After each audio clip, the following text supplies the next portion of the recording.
Hi hello नमस्कार. आजच्या आपल्या नवीन व्हिडिओमध्ये सर्वांचे अगदी मनापासून स्वागत करते. आय होप सर्वजण मस्त आणि मजेतच असाल आणि मजेतच असायला हवं. छान अशी दिवसाची सुरुवात झालेली आहे. आज टेरेसवरून व्लॉग पहिला शूट होत आहे आजच्या दिवसाचा. तर इकडे माझी सकाळची सगळीच कामं आवरलेली आहेत. माझा दिवस सगळा कुठच्या कुठे जातो काय समजत नाही, इतकी कामं घरातली असल्यामुळे. तर सकाळी लोटून फरशी पुसून ह्याच्यामध्येच जातो अर्धा पाऊण तास. त्यानंतर मिस्टरांना 1-2 वेळेला चहा लागतो त्यासाठी आणि त्यांनी जाईपर्यंत थांबावं लागतं. 8:45-9:30ला जातात आणि त्यानंतर एक 15-20 मिनटं रेस्ट घेते आणि मग बाकीच्या कामाला लागते. मग लोटून फरशी पुसून धुणं धुतलं, त्यामुळे 1.5 तास कसा निघून गेला काही समज नाही. आता ऊन होणार म्हटलं पहिला वरचीच कपडे टाकून येऊया, नाहीतर मग इतकं ऊन होतं की वर यायलाच मला पण नको वाटतंय. मग लवकर कपडे धुवायचं आणि वरचीच कामं आवरून यायचं खाली. आता इकडे दूध तापवायचं होतं मला. काल रात्री जे आणलं होतं तसंच मी फ्रीजला लावून ठेवलं होतं, एक्स्ट्रा असतंय म्हणून मग मी ठेवूनच देते तसं. दुसऱ्या दिवशीच आता उकळायला चालू करते. मला आता चहाची गरज होती धुणं धुतल्यामुळं. 1 कपभर चहा पिणार आणि मग बाकीच्या कामाला सुरुवात करणार. इकडे मी शेंगदाणेसुद्धा भाजायला ठेवलेले आहेत. आता दुपारचं सगळं जेवण वगैरे झालेलं आहे. फक्त आता फरशी पुसायची राहिल्या, म्हणजे जेवण झाल्यानंतरची. सकाळी तर पुसलेलीच आहे सगळ्या खोल्या. आता जेवल्यानंतरची पुसायची राहिली होती ती पुसून घेणार. आणि हे जे काय दाखवलं मी तुम्हाला, भेंडी आणि गवारी 2 दिवस झालं आणून ठेवल्या आणि तसंच मी ठेवलं होतं बाहेर. आता ते वाळल्यासारखं व्हायला लागलं म्हणून पाण्यात थोडा वेळ टाकले, कारण दवाखान्यात 2 दिवस गेले आणि 1 दिवस मला रेस्टच करण्यात गेला. माझं कुठंच लक्ष नव्हतं कशात. या भाज्या तशाच पडून आहेत. आता म्हटलं हे करून ठेवूया आणि मग जरा एक अजून रेस्ट घेऊया अर्धा तास आणि मग भांडी काढूया. कारण ऊन एवढं आज लागायला लागले, मला अजिबात त्रास राहिला नाही असं चालले. आणि सकाळी तर मग जेवण वगैरे सगळ्यांचं झालं आहे आणि मिस्टरांचं शाबू फोडणीला टाकून ते सुद्धा शाबू खाऊन गेले. चहा 1 कपभर पिऊन गेले, त्यांचा आहे उपवास. आणि मुलं वगैरे आमचं झालं आहे जेवण. आता म्हटलं बाकीची जी काही किरकोळ राहिल्या ती करूया, मग भांडी घासूया. तर इकडे भेंडी आणि गवारी माझी निवडून झालेलीच आहे. आणि लगेचच काय केलं, दुपारच्या जेवणाची मी भांडी घासायला घेतली आणि कट्टा अजून आवरायचा आहे. असं करत करत दिवस कधी जातो काय समजत नाही. भांडीसुद्धा एवढी पडतात की अर्धा पाऊण तास निघून गेलेलाच मला कळत नाही. तर हा आहे दुसरा दिवस आणि दुसऱ्या दिवशी सकाळची माझी आंघोळ झालेली आहे. पहिला केस वर टांगते पहिला, नाहीतर केस मला मानेवर गुंगुळल्यासारखे होतात. आणि स्वयंपाक करता नेहमीच बांधलेलीच असावीत लेडीजची केस असं म्हणतात. तर बघा इकडे पहिला चहा चालू झालेला आहे करायला. तर काल फार नंतर कसं स्वयंपाकाचं काहीच नव्हतं, चहाच घेतला. संध्याकाळी आम्हाला बोलवलं होतं, स्वामी समर्थांचा प्रसाद होता तिथे, त्यामुळे संध्याकाळी झालेलं नाही स्वयंपाक आणि काय केलं पण नाही. मी झोपूनच टाकले. जाताना तेवढं गेले. रात्रीचं काही शूट करता आलं नाही. माझ्या मोबाईलच्या कॅमेऱ्यामध्ये काहीच शूट होत नाही खरं तर.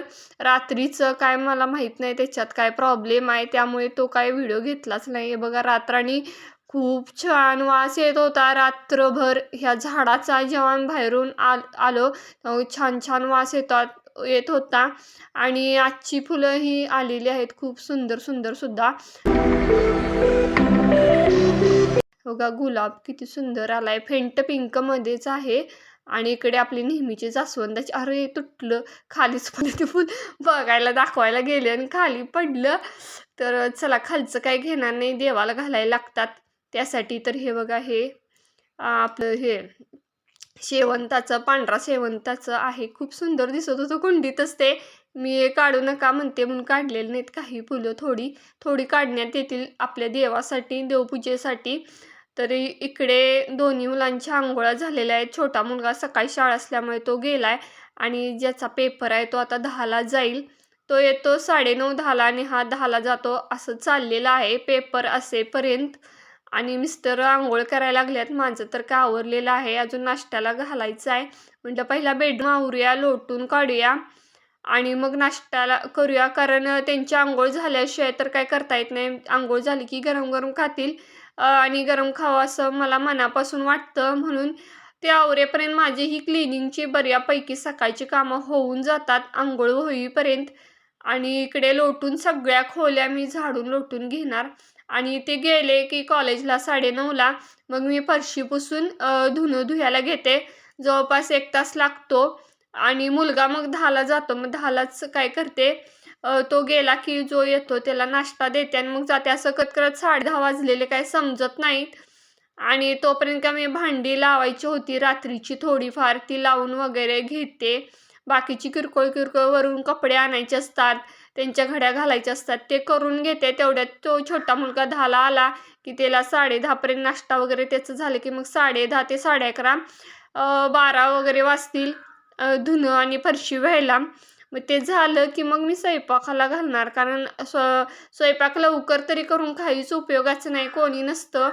त्यामुळे एकलाच येतात सगळेजण जेवायला आणि नाश्ता झाल्यानंतर काही एकशिवाय कोणी खायला बघत नाही, म्हणून गरम गरम खावं म्हणून. तर मोठ्या मुलगाला इकडे कॉफी पाहिजे होती, तर कॉफी पिऊन जातोय. नाश्ता तर नकोच म्हणायला लागलाय, का असं करायलाय काय माहीत. आणि आईला मी असं म्हटलं, आई म्हणायला लागली, "अगं ते नुसतं कॉफी पिऊन जातोय आणि आल्यावर जेवतोय." "अगं तू तर कुठं खात होतीस," म्हणायला लागली आई. तुम्ही नुसतं सरबतची बाटली घेऊन जायचीस, तुला कसं तर व्हायचं म्हणून, आणि जेवण तर जायचंच नाही, टेन्शन नका काय की पेपरच्या." आणि सगळ्या पेपरच्या वेळेला मी काही खाऊन जायचे नाही, सरबत वगैरेच पिऊन जायची. आई मला तसं म्हणाले की "तू तर कुठं खातीस आणि ते पोरांच्या मागं कशाला लागलेस, ते टेन्शननं जात नाही, तो आल्यावर जेवत होतीस, तुझीच ते म्हणजे सवय त्याला लागलेली आहे," म्हणायला लागल्या. आणि इकडे माझं नाश्त्याला उपीट करायला लागले. आता मिस्टरांची अंघोळ झाल्या, देवाचं करेपर्यंत म्हटलं होऊन जाते माझं. तर इकडे बाहेर तुम्हाला दाखवायचं राहिलं, हे चाफ्याला पहिल्यांदा हे फूल आलेलं आहे, पांढरा चाफा. तर हा रेग्युलर तर तुम्हाला मी नेहमी दाखवते हा, आणि तो पांढरा तर पहिल्यांदाच आला आणि वास तर पूर्ण वेगळा आहे त्याचा. तर इकडे पेपर येऊन पडला होता, तोच मी उचलून आत घेऊन आले. चला मग आजचा व्लॉग इथेच थांबवते. आवडला असल्यास तर नक्की लाईक करा, शेअर करा ज्यांना आवडतात व्लॉग त्यांच्यासाठी, आणि चॅनलवर नवीन असाल तर सबस्क्राईब करायला विसरू नका. Thank you so much.